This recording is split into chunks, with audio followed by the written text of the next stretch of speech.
Assalamu alaikum, girls. Um, Today we are also again going to start introduction to biology. Yesterday we talked about science. Then we talked about what biology is. Then we talked about divisions of biology like zoology, botany, and we talked about microbiology. And then we started branches of biology. We covered some of the branches. We talked about morphology, which features on form and which studies or focuses on form and structures of living organisms. It does not go into the detail of functions. Same is the case with anatomy, but anatomy goes into the detail of internal structure, internal depth as compared to morphology, but it also does not focuses on functions. Then we covered about histology. Histology is the microscopic study of tissues. You can't see tissues with the naked eye. So next branch was cell biology, which is all about cell and organelles, their structure and function. Then we talked about physiology, which is a branch of biology, deals with the functions of different parts of living organisms. This is what focuses on functions, and we have chosen certain subjects in the past during my MS, which was named as anatomy and physiology of human. That subject discusses the anatomy in a different perspective and physiology separately. And that the name of that subject was anatomy and physiology of humans, right? This is how you can have names of your subjects or books, which categorizes anatomy separately and physiology separately. Then we studied genetics and we went into the detail of genes and inheritance. What is a gene? I'm sure, inshallah, you have understood that. What is a gene? What is inheritance? How we inherit certain traits, how we inherit hair colors, eye color, height, weight, all different kind of genes. Even the genes relevant to diseases. I say even the genes relevant to constipation and diarrhea or upset stomach, because this is also runs in families that the whole family is suffering from somehow constipation at some days, and there's another family which is prone to upset stomach. So what I say, that there are certain genes which are running into the family relevant to upset metabolism. So although both these diseases are not genetic one, right? Both these diseases which are discussed are not genetics, are not controlled by genetics, but there are certain things which run in the family. Then we discussed embryology. What is an embryo? How a zygote is formed? Then we went into the detail of taxonomy, naming and classification of organisms, the scientific names, and then classifying the organisms into groups and subgroups is called as taxonomy. Few of the branches were left, so we have to continue to teach you this. Now, this branch of biology is called as paleontology or paleontology. The paleontology is basically the study of fossils, which are the remains of extinct organisms. What is fossil? Fossils are actually the remains or dead remains of extinct organisms. The organisms which have vanished on the face of Earth are called as extinct, which are no more, like dinosaurs. Dinosaurs are no more on the face of Earth. So When a scientist study their fossils and talks about them, talks about their traits and characteristics, that is called as paleontology. Now the spelling here in this case are quite tricky. So the trick is to break the word into different parts.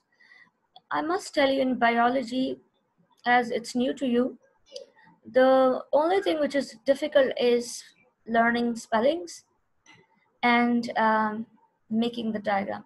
Uh, Mostly you have to, not even making the diagram, the different words are new to you, like paleontology, like even different, you're going to come across different words and different terms which will seem difficult to you in the beginning but not later on. So whenever a difficult word come across, you are going to break it into different parts. Like paleontology here, I break it into three parts: pala, ento, and logi. So you are not going to make spelling mistakes. Whenever you're going to write, just say pala, ento, logi, logi. So you will pronounce it as paleontology, not paleontology. It's actually paleontology.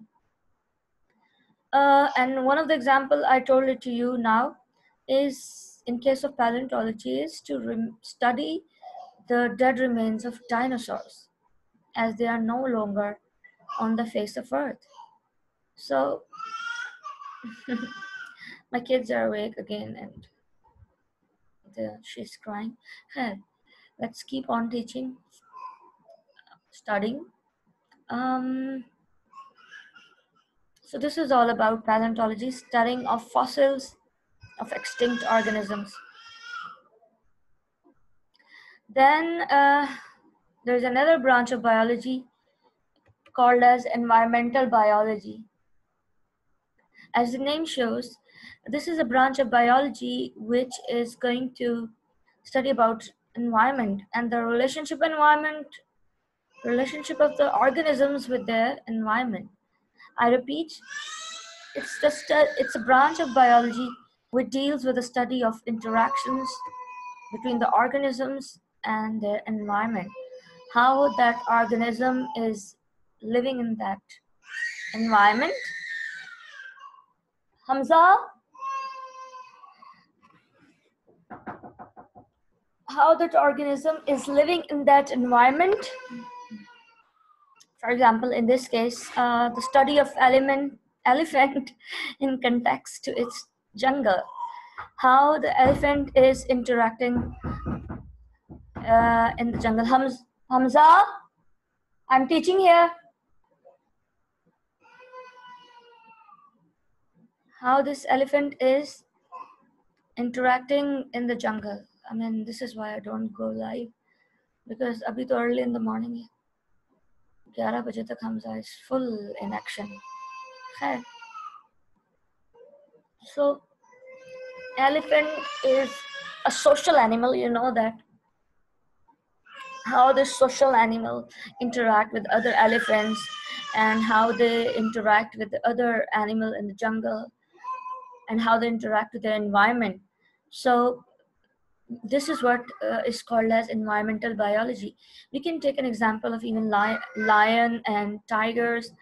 We have seen many videos of these animals on National Geography or such kind of animal related channels, that how the herds of elephants or how the herds of different animals interact with their environment, how the lion is chasing deer and how the lion is attacking on its prey is something really interesting and is studied by the environmental biologists.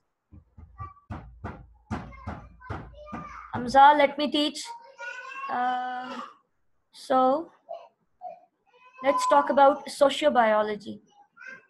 It's a branch of biology which deals with the study of social behavior of animals that make societies. Social behavior of animals, like I told you in the previous example, different herds of elephants interacting with each other, and different, like we have seen dogs, how they interact and play with each other, and sometimes they even fight with each other. and how different animals, even birds, fight for the sake of mating. Male birds are fighting with each other to compete for the female. We have seen such kind of videos. I'm sure some of you might have seen it, which personally seems very attractive to me, at how animals are interacting in the environment. And because of that, I studied zoology in BSc. But zoology is beyond than this thing. So, not only just the simple social behavior of animals.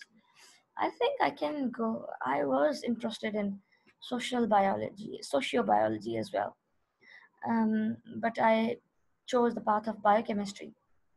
Okay, coming back to the point, uh, here we study social behavior of animals. For example, the study of social behavior of dolphin. We have seen so many videos of dolphins playing around, interacting with even humans, although that is artificial environment, but they do speak and interact and dance. They interact with each other very playfully. So study of that behavior is called as sociobiology. Let's move to the next slide and next branch, which is parasitology. This branch and this word is composed of two words, parasite and logi. So logos means study and parasite means parasite, which I will cover. Study of parasites is what parasitology is. Now the question is, what is a parasite? And I know from my previous experience that all of you have covered parasite before.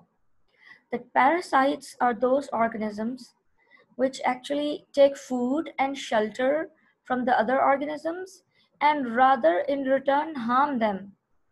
I mean, they live on another organism, they take some benefit of living there, or they even suck their blood sometimes, but in return they are harming them.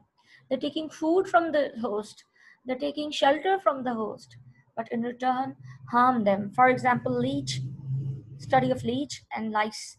You're familiar with the lice. It lives mostly, if human lice, if it lives on the head of our head, they are having the shelter, but they are sucking blood, which is irritating for us, harmful for us. So so is the case with leech. It lives on a certain body of animals, humans भी हो सकता है, but mostly buffaloes and cows, etc.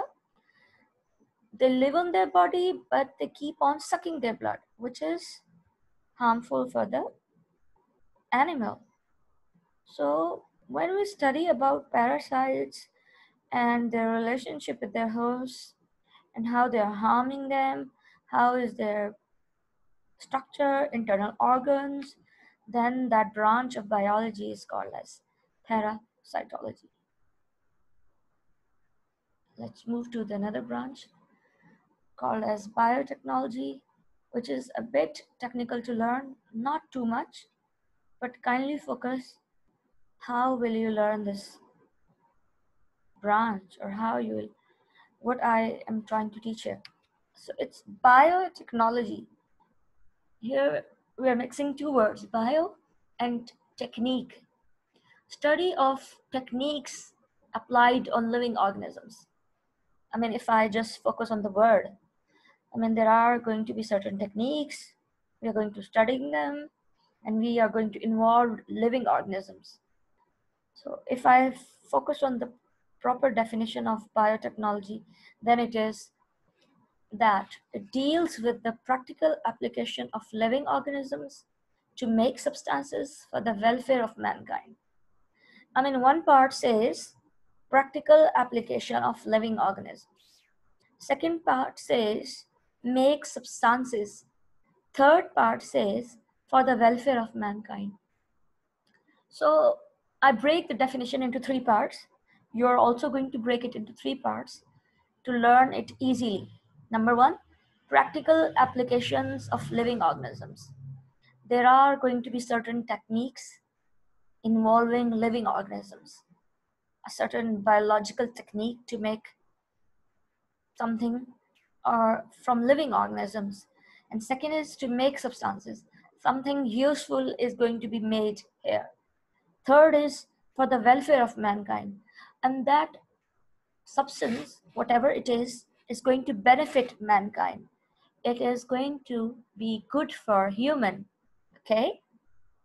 So biotechnology is a branch which creates practical applications on living organisms to make certain thing for the welfare of society. And I always discuss these three examples: insulin, biogas, biodiesel. Let's talk about insulin. Kindly do not get confused by looking at this diagram. You're not going to make this diagram. You're just going to say insulin whenever you are going to be asked. I just want to tell you what insulin is. Insulin is a human hormone.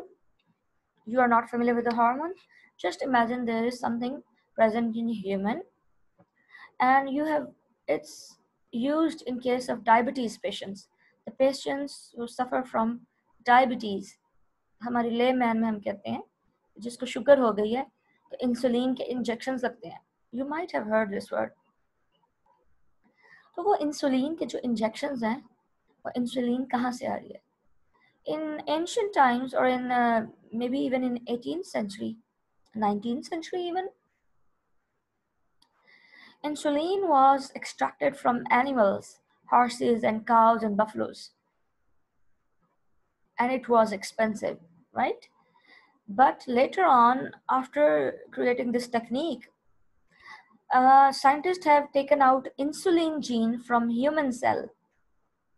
That gene was then inserted into bacteria. Here, look at the bacteria. Human gene is inserted into bacteria. I'm not going to tell you about plasmid and recombinant plasmid and things like that. Just I'm telling you because you don't know plasmid, don't know recombinant plasmid. Things are going to be complex here. But I'm just telling you that scientists took out human gene and inserted into bacteria. And then scientists used that bacteria in a specific culture, एक media लिया dish ली जिसमें specific nutrients डाले which were beneficial for the growth of bacteria. Now these bacteria has insulin gene, and it will grow rapidly and will make insulin protein as well. Now why we have inserted human gene into bacteria? Because bacteria reproduces rapidly in ideal condition. If you provide nutrients, ideal environment, ideal temperature for the growth of bacteria, I mean, if bacteria has an ideal temperature, जहाँ पर वो grow ज़्यादा कर सकता है, and it has all the nutrients in the media, then bacteria will grow rapidly. And so, as it will grow rapidly, it will also make insulin rapidly. And then scientists extract insulin from that media and make injections. And those injections are easily available in the market and are not very expensive. So this is a technique which humans have created by inserting human gene into bacteria and creating something useful for humans. And this is how humans have made so many hormones, so many proteins for the sick people. But this is a technique which is very useful for mankind and making certain substance called insulin. So this is an example of biotechnology. We are using a technique to make a substance for the welfare of mankind, right? I repeat, using a technique to make a substance, insulin in this case, for the welfare of mankind. Let's move to the next example. Biogas. No. Now I'm going to talk about biogas. Biogas, as the name shows, is gas coming out of living organisms. But this is a technique which is used on dead remains of animals and plants. जो कूड़ा करकट, the garbage we collect, we can use it in a positive way. Here in this case, the garbage is added to a tank. Here, the compost tank. This garbage is called as compost. The dead remains of animal or leftover of our food, daily leftover of our food, is added into a tank, and that is called as compost tank. This leftover of food is called as compost, and in that tank, fertilizer, different strains of bacteria and fungus are added. Why bacteria and fungus? Because in nature, bacteria and fungus are decomposers. This is a general knowledge which is not mentioned in the book, but later on it is mentioned in our book that what are the two decomposers in nature? Bacteria and fungus. What does decomposers means? These are the organisms which convert the bigger chemical into smaller ones. For example, dead bodies को decompose कौन करता है? For example, one of the crow is dead. If decomposers weren't existing in nature, then that body would have been there forever. अगर एक कौवा मर गया, decomposers nature में ना होते, तो वो बॉडी वहीं पर ही पड़ी रहती, साल हा साल, गलती ही ना, कुछ भी ना होता. हमारे सामने बहुत सारी डेड बॉडीज होती हैं एनिमल्स की. इंसानों को तो दफन कर दिया जाता है ना, but animals would have been on earth. But nature has a rule that it has decomposers, and bacteria and fungus decompose those dead or leftover of food and decompose it into smaller compounds and convert it into a fertilizer. For example, कूड़े करकट के drum से smell आती है ना, that smell is of those gases coming out of decomposition process, right? But here humans are using that garbage in a very meaningful way by creating a technique. And that technique is that putting the garbage in the drum or in the tank, adding some strains of fungus and bacteria, and then decomposition will start. And gas will be collected here. And that gas can be used for cooking purposes, can be used for lighting purposes, and even that gas is sent to different industries, and different chemicals, different kind of gases are extracted from it. And the other leftover becomes manure, which is a fertilizer, can be used in our crops, natural fertilizer, right? This is happening in outside world where they क्या कहते हैं, extracting the garbage. In Western world and in America, they have a system where they separate metal leftover into metal containers, glass leftover into glass containers, and the compost, the leftover of food, into compost tank. And then they take it into different factories, metal to metal recycling factories, glass to glass recycling factories, and compost to this compost plant where they can make gases. So this is a technique which is utilizing a very harmful thing into a very meaningful thing for the welfare of mankind. I wish we could have this system in Pakistan, and I pray to God that maybe Imran Khan will listen to my desire of this system in Pakistan. I wish and pray upon God that we have this system. I don't like garbage at all, and I don't want the educated people to throw garbage outside. I mean, our education asks us for one basic thing, not to throw the garbage. Otherwise, पढ़ने की ज़रूरत ही क्या है? See? Oh, then there is another example, which is, बच्चे जाग गए हैं, and another tension in my mind. Sorry. यार पीछे हो जा. I have lost the track. Let me go to the track quickly.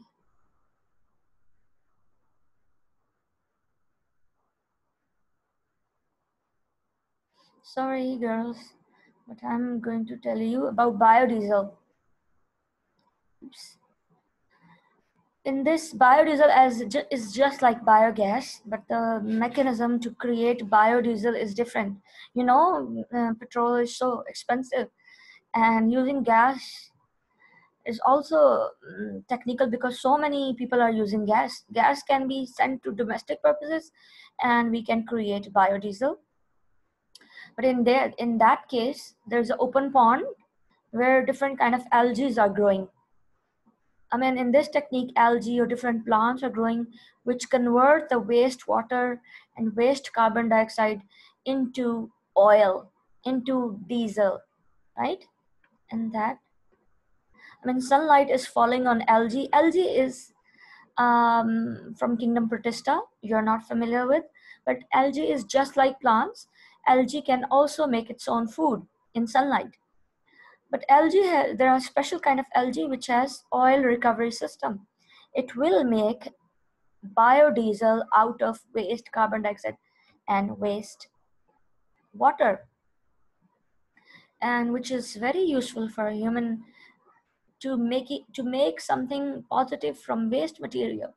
And that is so cheap and so less expensive and less hazardous for our environment.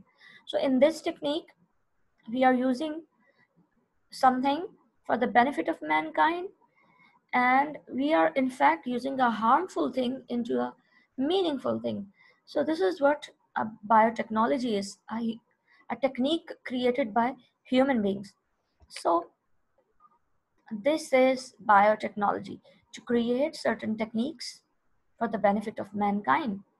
You're just going to write insulin, biogas, biodiesel in the exams, but you should know what is insulin, how it is coming from, what is biogas, what is biodiesel, and let's pray together for biogas and biodiesel. I wish to have no garbage in Pakistan. Let's move to the next slide. Immunology. It's a branch of biology where we study about immune system of animals and all about immunity and everything regarding it. Today, these days, in case of corona, we need a strong immune system. What is immune and what is immune system? It is the ability of our body to defend against germs.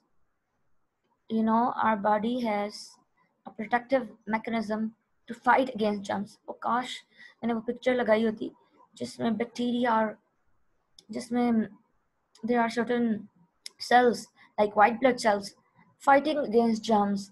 I mean, it's like animated picture of it is available on net. Maybe tomorrow I will add that picture and I'll show you that how our body's white blood cells and different cells relevant to immunity fight against germs. It's a fight, it's a war, like Ertugrul, that the soldiers are fighting against germs and creating immunity for us. And everybody has this thing. Some of them have strong immunity, some of them have weak immunity. You are familiar with white blood cells, that's why I'm giving you an example of role of white blood cells in immunity. But there are thousands of different chemicals involved in immunity. And immunity is not an easy thing. There's a whole subject of immunology where we can find thousands of different books regarding immunity. It's a complicated series of reactions, okay?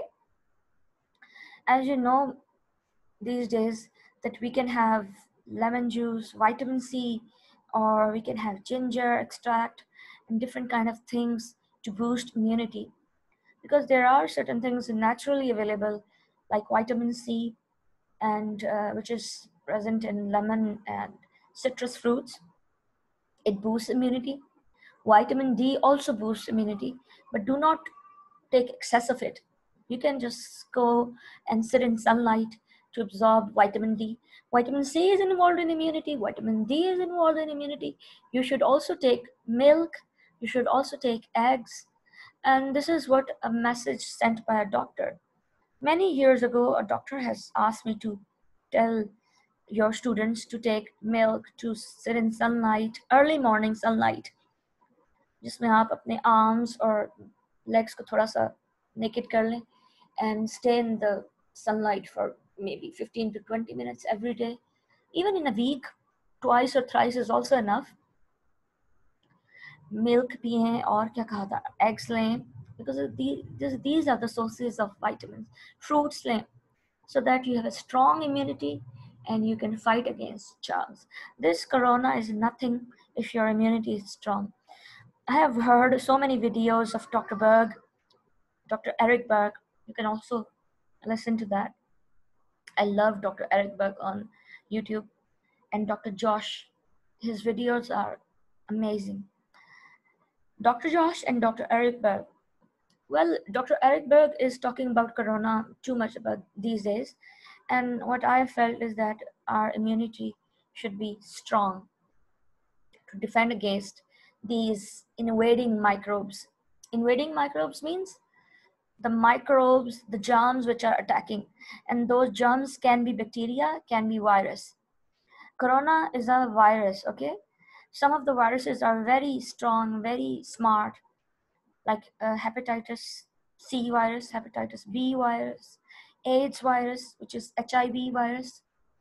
These viruses are very smart. They modify themselves quickly to hide from the immune system of human, to suffer us, to make us suffer, from different diseases, right? So this branch is the one where we study about these germs, these viruses, bacteria, and we study about different things playing role in immunity. This is what immunology is, right? Let's move to the next branch. Entomology. This is a branch of biology where we study about insects, about their structure, about their morphology, about their physiology, everything about insects, like study of structure of grasshopper, or study of structure of cockroach, or butterfly, or ants, or bumblebee, or bees, or honeybee, or any kind of insect, right? There are so many thousands of different insects. Study of all those insects is called as entomology, especially regarding in agriculture. And those who are studying agriculture, they study a whole subject of entomology regarding those insects which harm crops. Like aajkal टिड्डी दल, the locust is attacking Pakistan and India. Locust attack, you might have heard it in news.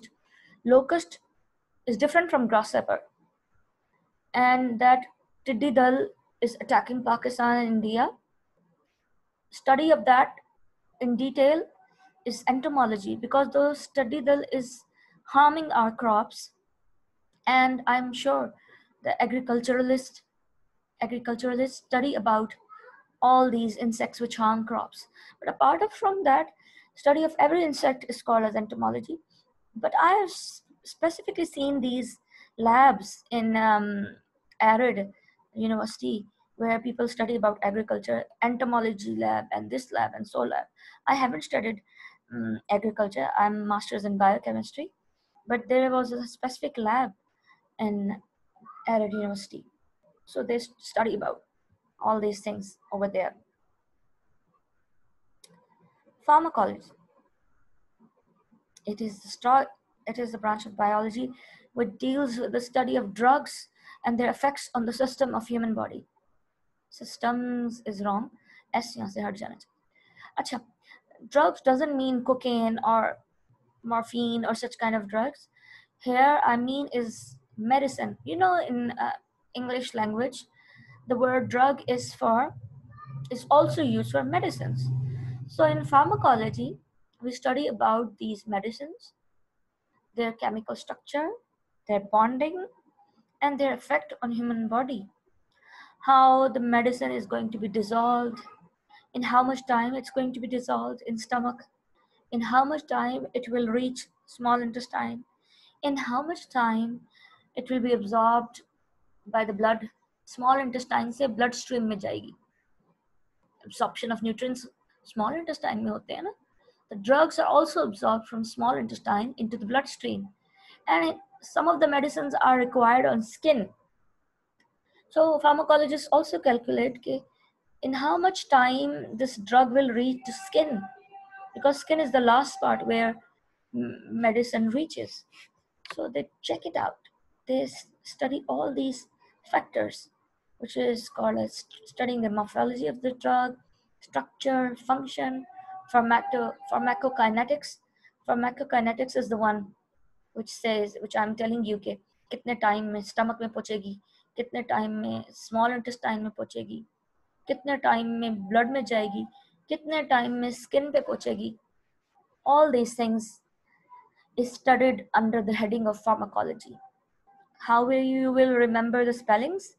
You will divide it into three parts: pharmacology, pharmacology, but pronounce it as pharmacology. Okay, these are the tricks to learn spelling. Let's talk about the example like study of aspirin and its effects on humans. Aspirin is a medicine we mostly available in Disprin. And look, in Pakistan, here I've mentioned bear aspirin. Aspirin is actually the chemical used in a different way, mostly for headaches in common life, but it also thins blood. So it is used for thinning the blood too. But study of aspirin, its structure, its effects on human is one of the example of pharmacology, right? Any kind of medicine, studying that and studying its effects is pharmacology. Molecular biology. This is the branch which is mentioned in interesting information. Kindly do not skip it. This is a branch of biology which deals with the molecules of life. Molecules of life कौन-कौन से हैं? Living organism के molecules कौन-कौन से हैं? Mostly water, proteins, carbohydrates, and lipids.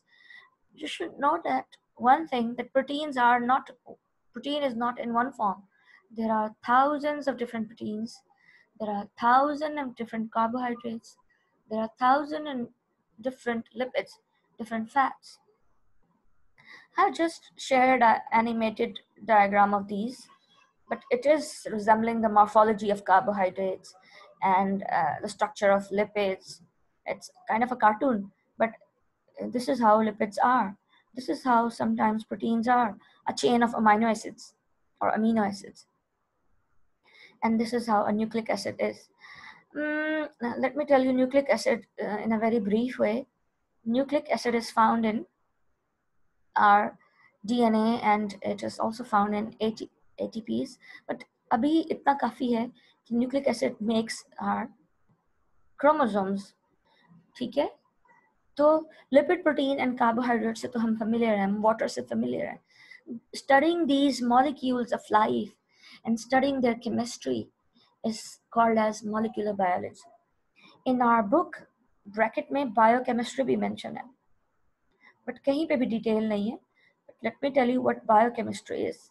Closely relevant to molecular biology, but biochemistry is also studied separately, as I am masters in biochemistry. And I also did MS, but let's talk about biochemistry. Biochemistry is a field in biology where we study chemical reactions at the molecular level, microscopic level. We are talking about different reactions occurring in cells at the microscopic level. So studying all the structure, all the chemistry of happening in our cells is what is biochemistry. The chemical reactions occurring in living cells. Okay, I repeat, study of chemical compounds and chemical reactions in living environment is called as biochemistry. Otherwise, it is chemistry. If you study about chemical reactions, chemical structures, and their effect in a non-living environment, it is chemistry.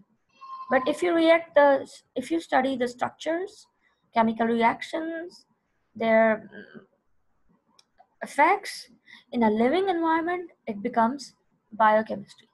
So this is all about today's lecture. I'm going to stop here, and our all branches are covered here. Tomorrow we will discuss relationship of biology with other sciences. For today, Allah Hafiz and best of luck. And do tell me that you understand the lecture, okay? And you can ask me questions in by WhatsApp audio, okay? Allah Hafiz.